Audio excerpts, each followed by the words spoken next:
Río Negro, por lo menos en la década de los 90 y en la década del 2000, ha sido una provincia pionera en materia de género, especialmente en legislación vinculada a la participación política, también en salud sexual y reproductiva. Río Negro nos presentaba un interés porque tenía estos antecedentes riquísimos de la normativa en materia de género.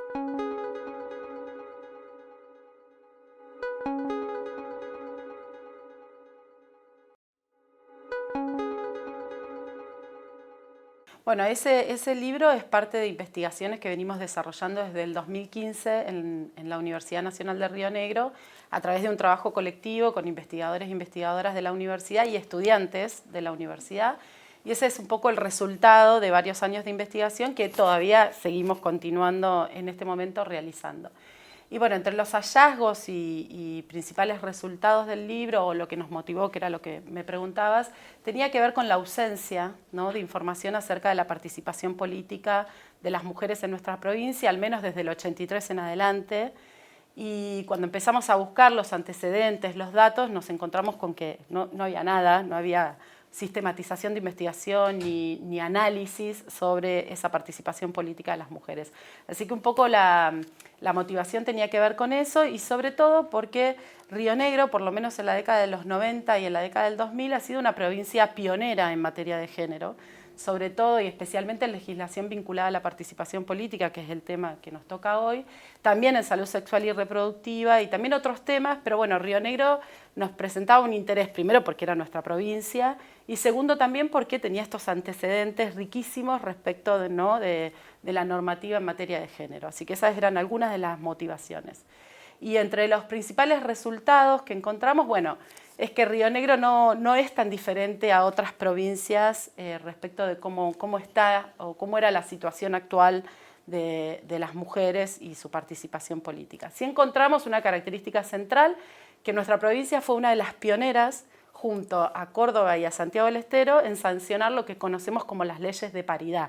Digo lo que conocemos como las leyes de paridad porque en Río Negro es un artículo de equivalencia de género, no es una ley de paridad concretamente, pero en el 2002 fue una de las primeras provincias, como decía, solo 3 provincias sancionaron para esa época lo que conocemos como leyes de paridad, y entonces también nos interesaba ese proceso político porque después van a pasar muchísimos años, 15 efectivamente, para que a nivel nacional exista una ley de paridad. Entonces Río Negro también era una experiencia de un proceso político que nos interesaba para ver, bueno, cuáles eran las condiciones sociales, políticas, de discusión y de debate para que esos avances normativos se pudieran dar. Hay muchos datos respecto de todos los poderes en la provincia y en distintos niveles, no solo a nivel provincial, sino también a nivel local, es decir, poder legislativo, poder ejecutivo y poder judicial. Por supuesto que el interés principal es en el poder legislativo, porque es la puerta de entrada de las mujeres a la política, digamos, el incremento desde el 83 en adelante de la participación política de las mujeres a nivel nacional, como en las provincias y también a nivel local, va a estar dado por los parlamentos, ¿no? El ingreso se va a dar a través de las legislaturas o el Congreso Nacional. Y eso es porque hubo ciertas normativas, como lo que conocemos como la ley de cupo y después la ley de paridad, que garantizaron o que permitieron que las mujeres pudieran acceder a este poder, y no tanto a los ejecutivos, que podemos hablar después. Entonces hay datos que tienen que ver con eso, con el ingreso y el incremento de las mujeres en el poder legislativo de nuestra provincia, especialmente en la legislatura provincial, perdón. Pero también, y creo que eso también es muy rico en el libro, hay lo que nosotros llamamos datos cualitativos, porque recuperamos las voces de muchas mujeres políticas que accedieron a la legislatura o a algún cargo electivo a nivel local y que las entrevistamos, largas entrevistas, para que nos cuenten un poco cómo había sido su trayectoria política y cómo había sido su experiencia política. Entonces el libro tiene los datos duros, vamos a llamarle, de los números, la cantidad de mujeres, en dónde participan las mujeres cuando ingresan a la legislatura, pero también hay experiencias de vida y trayectorias políticas contadas desde las mismas mujeres, ¿no? Desde las propias voces de las mujeres. Algunas de las anécdotas están vinculadas sobre el acceso a las bancas, vamos a decirle, y también están vinculadas sobre, como decía recién, a las experiencias y a las estrategias que intentan desarrollar o implementar las mujeres para mejorar o garantizar su participación política. Entonces, primero algunos datos, porque yo les decía que cómo había sido el ingreso de las mujeres.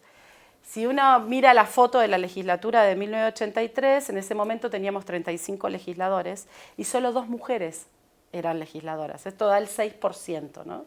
Después tenemos la sanción de lo que conocemos la ley de cupo, que primero va a ser a nivel nacional, en nuestra provincia en 1993, y a partir de ahí va a empezar a incrementar la participación de las mujeres en la legislatura, pero siempre con un techo, ¿no? El famoso techo de cristal. Es decir, después de la ley de cupo no ingresaron más del 30% de mujeres. Y esto es así porque la ley decía, ¿no?, que las listas de candidatos y candidatas deberían estar compuestas al menos por el 30% de mujeres.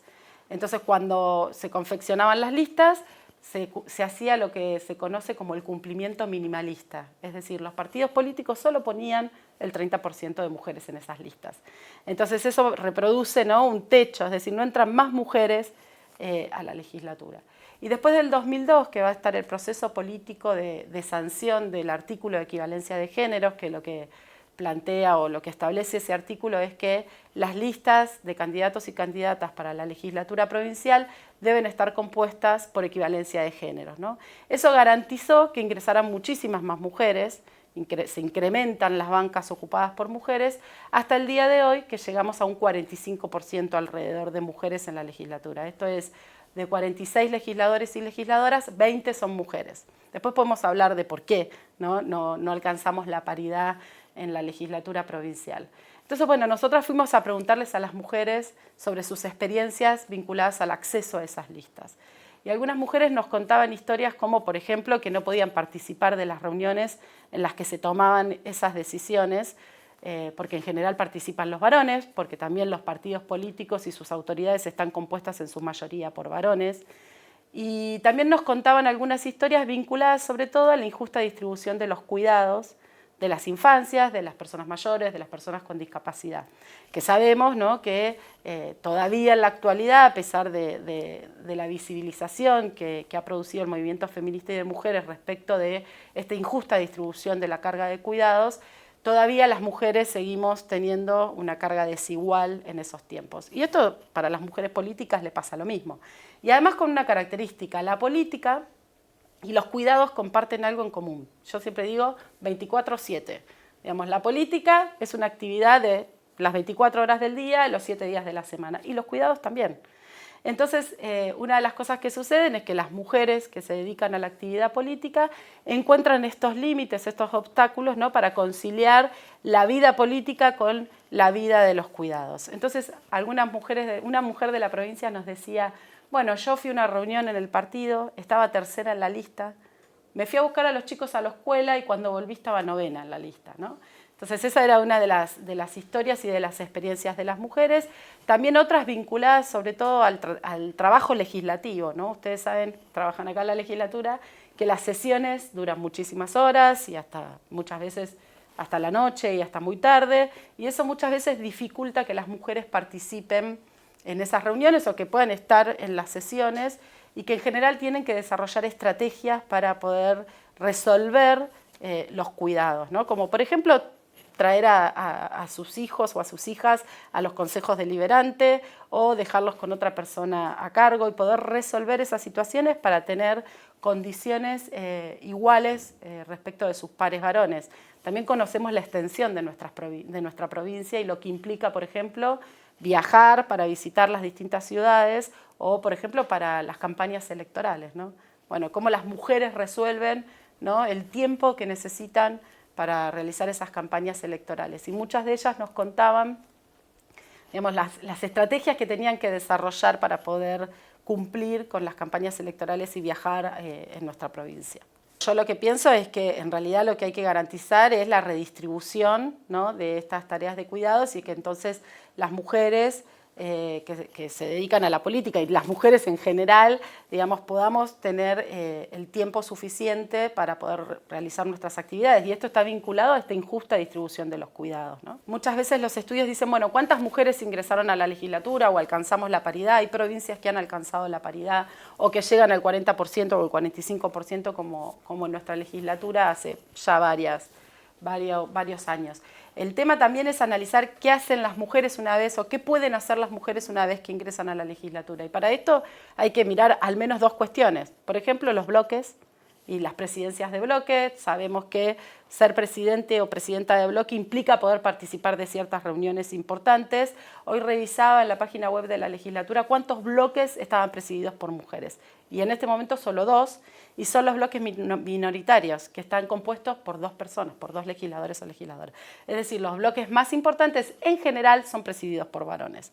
Y no solo mirar los bloques, sino también mirar las comisiones. Digamos. Sabemos que hay comisiones por las cuales pasan todos los proyectos. En general asuntos constitucionales, en general legislación, en nuestra provincia es asuntos constitucionales y legislación general, si no me equivoco, y presupuesto, que son 2 de las comisiones por donde pasan todos los proyectos, y tradicionalmente, si uno mira los datos, estas comisiones no son ocupadas por mujeres.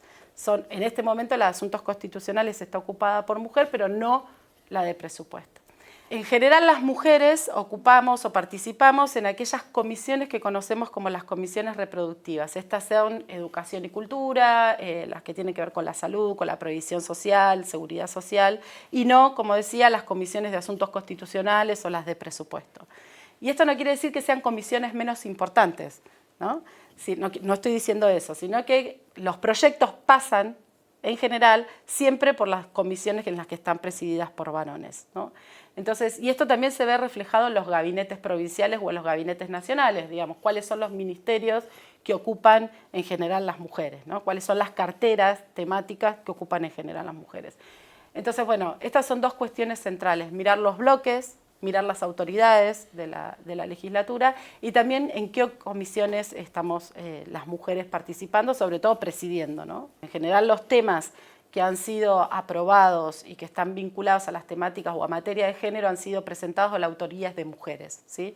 Pero no podría dar un dato certero y riguroso de que todos los temas de mujeres son solo presentados por mujeres. Pero en el caso de Río Negro, vinculados a salud sexual y reproductiva, vinculados a violencia, vinculados a la paridad, fueron presentados por mujeres. Hay muchas diferencias entre el Poder Legislativo y el Poder Ejecutivo, por supuesto, y esto no es solo una característica de la provincia de Río Negro.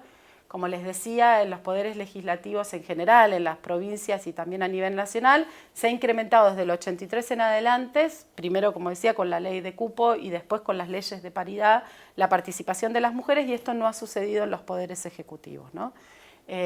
Siempre doy el dato de otra investigación que no está en este libro, que desde el 83 hasta el 2019, que era la investigación que habíamos hecho, hubo 261 cargos a gobernador y gobernadoras en todas las provincias, ¿no?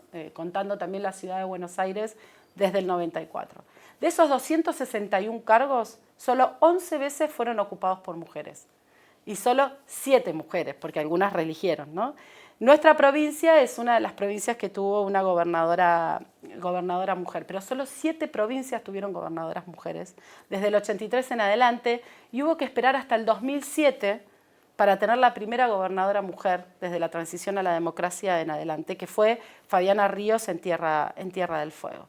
Y también otra característica que se da en muchos casos, en los casos de las mujeres gobernadoras, es que en general no han reelegido, ¿sí? Hay algunos casos que reeligieron, pero en general no han reelegido cuando sus pares varones, en general en las provincias en las que hay reelección, reeligen un segundo mandato. Esa es otra característica. Entonces, lo primero a decir es que las mujeres en el Poder Ejecutivo no han tenido el mismo acceso que las mujeres en el Poder Legislativo, ¿no? Digamos, la puerta de acceso a la política son los consejos deliberantes, las legislaturas provinciales o el Congreso Nacional, pero no así los ejecutivos. Y no solo en los cargos electivos, como les decía, para el cargo de gobernadora, sino también para los cargos no electivos, es decir, para los gabinetes, digamos. Nunca se ha superado el 30% de participación de las mujeres en los gabinetes, en los gabinetes provinciales desde el 83, y mucho menos a nivel nacional. A nivel nacional ha sido más bajo el porcentaje de las mujeres participando en los gabinetes ministeriales. A nivel municipal sucede lo mismo. Cuando estábamos haciendo esta investigación, que llega hasta el 2021, de los 39 municipios en la provincia, solo 9 había intendentas mujeres, ¿sí? Hay un fenómeno que es interesante rastrear, que es que en los consejos deliberantes se ha alcanzado mayor participación política de las mujeres. En el caso de Viedma, en algunos consejos, periodos legislativos del Consejo Deliberante de Viedma, por ejemplo, ha habido más mujeres que varones, en algunos casos, en algunos periodos. O sea, es decir, las mujeres en los consejos deliberantes tienen más posibilidades de acceso que en la legislatura provincial. A mí me gusta diferenciar entre lo que llamamos las barreras institucionales o las barreras formales y las barreras informales o las invisibles. Las institucionales tienen que ver sobre todo con lo legislativo y lo normativo y, por ejemplo, el sistema electoral, ¿no? Una de las barreras que ha encontrado, una de las barreras formales que han encontrado las mujeres para poder acceder a la legislatura provincial tiene que ver con las características del sistema electoral, ¿no? Digamos, el sistema electoral de la provincia de Río Negro, al tener un sistema mixto, ¿no? Que por un lado se elige lo que conocemos como la lista poblacional y por el otro lado lo que conocemos como la lista por circuito, eso implica que hay menos bancas en juego, ¿no? En cada uno de los circuitos hay 3 bancas en juego y como en general las listas están encabezadas por los varones, los segundos lugares que son de las mujeres o los cuartos lugares ingresan muchísimo menos, ¿no? Porque la distribución después de bancas por los resultados electorales entran más varones que mujeres. Eso por un lado, o sea, los límites formales, las características del sistema electoral y sobre todo algo vinculado a la cultura política de que en general esas listas están encabezadas por varones, mayoritariamente esas listas están encabezadas por varones. Esa es alguna de las características formales. Nos gusta llamar a los partidos políticos como los guardianes de las puertas de la política, ¿no? Porque en esa institución, en los partidos políticos, es donde se definen y se confeccionan las listas. Y como yo decía hace un rato, en general también las autoridades de los partidos son varones, ¿no? Y en general a las mujeres nos cuesta participar de esas reuniones en donde se define, nos cuesta porque nos impiden participar de esas reuniones, ¿no? En donde se definen las listas de candidatos y candidatas. Pero por el otro lado, y creo que es importante resaltar, y eso es parte de la investigación que hicimos en este libro, hay algunas barreras invisibles o barreras informales que al menos yo podría mencionar 3. Una que está vinculada a la violencia contra las mujeres en política, ¿no? La violencia política. Otra que está vinculada a lo que decía hace un rato, a la injusta distribución de los cuidados y los límites que eso provoca para la actividad política de las mujeres. Y tercera, no tan mencionada y que es un gris porque también es una barrera formal, que tiene que ver con el financiamiento político, sobre todo el financiamiento político público de las mujeres, no solo para el momento de las campañas electorales, que en general es menor que los varones, y sobre todo con lo que decía antes, si los varones son los que encabezan las listas, en general son los que se llevan la mayor proporción del financiamiento político y a las mujeres les cuesta muchísimo más acceder a financiamiento para sus campañas y sobre todo para su actividad política, ¿no? Y entonces creo que estas 4 son algunas de las cuestiones fundamentales a discutir y a pensar respecto de la participación política de las mujeres. Creo que es importante discutir y debatir respecto del impacto que ha tenido este artículo de equivalencia de géneros en nuestra provincia, que ha sido muy positivo. En primer lugar, podríamos decir que ha sido muy positivo porque ha permitido y ha garantizado el incremento de las mujeres, pero ha encontrado sus límites, ¿no? Ha encontrado sus límites que, como les decía, tiene que ver con el sistema electoral y tiene que ver con otras barreras informales que mencionaba recién. Entonces creo que hay algunas cuestiones que pueden ser planteadas y discutidas para reformar y sobre todo también a la luz de las nuevas leyes de paridad en las provincias. Yo decía al principio, Río Negro sancionó en el 2002, ¿sí? Que es lo que conocemos como la primera ola de paridad. Después hubo una segunda ola en nuestro país de paridad que la encabeza la provincia de Buenos Aires, porque sabemos la importancia de la provincia de Buenos Aires, que fue en el 2016 la sanción de la provincia de Buenos Aires, y a partir de que sancionó esta provincia, muchas otras avanzaron en sus leyes de paridad. Y la tercera ola es la de 2017, que es cuando sanciona Nación, cuando sanciona el Congreso Nacional, y otra vez hay una ola de nuevas leyes de paridad en las provincias. Y la última fue en el 2020, cuando, después de la creación del Ministerio de Mujeres, Géneros y Diversidad a nivel nacional, que lo que hicieron fue impulsar mesas de paridad. Lo importante de estas olas es que han ido aprendiendo, ¿no?, de las experiencias de otras provincias, y una de esas fue la nuestra, digamos, aprendiendo cuáles fueron los límites de esas legislaciones previas. Entonces, tenemos muchas investigaciones en las que nos muestran cuáles pueden ser los límites, y uno de ellos, como les decía yo, es el sistema electoral. Y otra de las cuestiones a tener en cuenta es que estas leyes de paridad se han hecho solo para el Poder Legislativo, y yo considero que podrían discutirse reformas que incluyan los otros poderes, ¿no? Y sobre todo la fórmula para el Poder Ejecutivo, y no solo a nivel provincial, sino también en todos los niveles, pensar en las reformas. Y para la provincia, digo, hay un montón de proyectos y de propuestas de reformas que están vinculadas a cómo solucionar el problema de los encabezamientos de lista.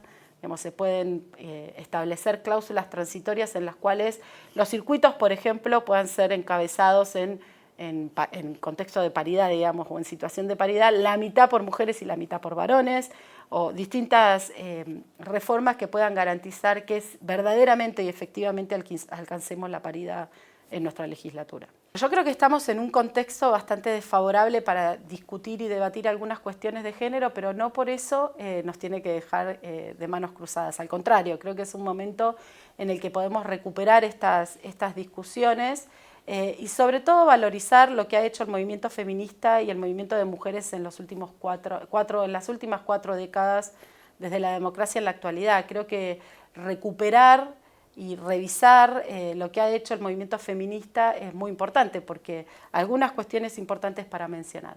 Primero, lo que tiene que ver con la conquista de derechos, digamos, los avances desde el 83 en adelante en la conquista de derechos, digamos, desde podemos pensar divorcio, patria potestad, ley de cupo que veníamos hablando, paridad, salud sexual y reproductiva, violencias, ley de identidad de género, y puedo nombrar un montón de normativas y de discusiones y avances y conquista de derechos.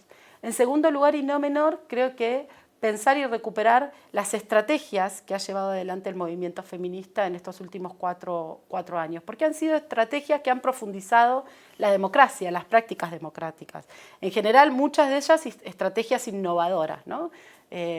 Pienso en el Ni Una Menos, pienso en los paros, pienso en los encuentros nacionales de mujeres que han crecido desde el 83 en adelante como un espacio participativo de discusión anual en donde muchas mujeres se encuentran para discutir cuáles son los temas principales de la agenda política y de la agenda social.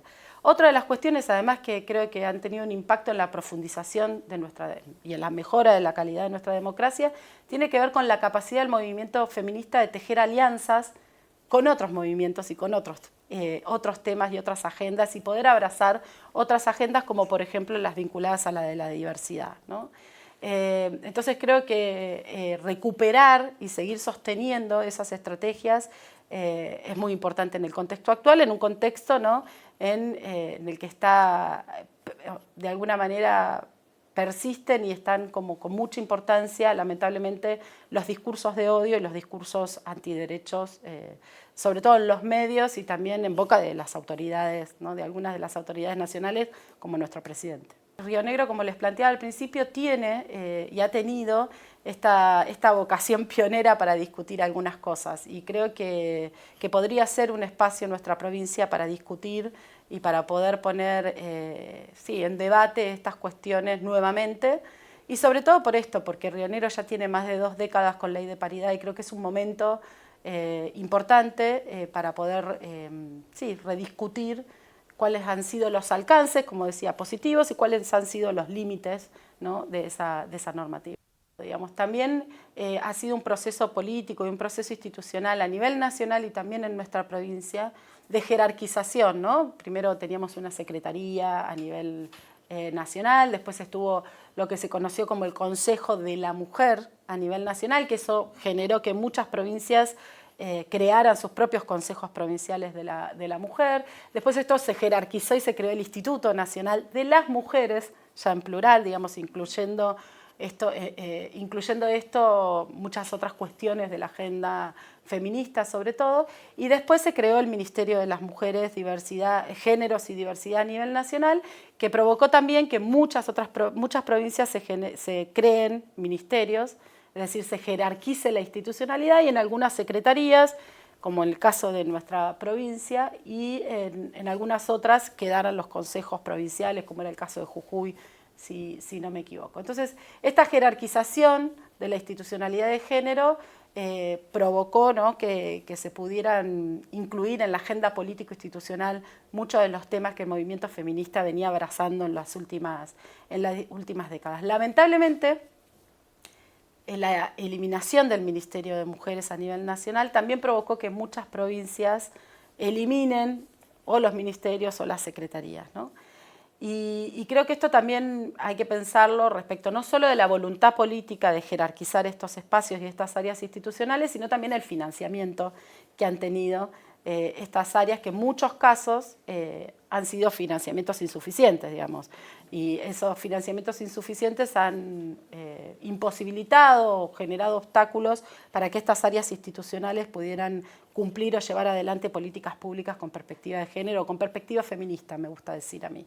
Entonces creo que los espacios en donde las mujeres podemos seguir participando no solo es el poder legislativo, sino también, como decía, conquistando los poderes ejecutivos. Y no solo a nivel estatal, digamos que los 3 poderes, sino también seguir pensando en otras instituciones. Digo, yo trabajo en la universidad, soy investigadora de la universidad, y también tenemos problemas similares para poder participar en los espacios y en la toma de decisiones en otras instituciones, como pueden ser la universidad, como pueden ser los colegios profesionales, como pueden ser los clubes barriales, como pueden ser, digamos, todas las instituciones digamos, en donde se toman decisiones y en donde en general hay mucha menor presencia de las mujeres. Entonces, no solo son los poderes, sino también todas las instituciones, incluyendo también las empresas, por ejemplo. Creo que las calles es un espacio que las mujeres y el movimiento feminista y hemos logrado conquistar, digamos, y creo que hay que seguir ahí, digamos, no solo los 8 de marzo, sino también en los encuentros nacionales de mujeres, en todos los espacios de asambleas que hay vigentes en este momento. Creo que no hay que perder la fuerza y seguir recuperando esos espacios y, como decía recién, en todas las instituciones en las que cada una de nosotras atraviese su vida, ¿no?, atraviese sus espacios. Creo que, como decía, en las universidades, en los colegios profesionales, en los clubes, en cada uno de los espacios hay espacio para participar políticamente y para tratar de incidir, influenciar y participar en la toma de decisiones, ¿no? No solo los espacios vinculados al Estado, ¿no?, sino también en las organizaciones sociales.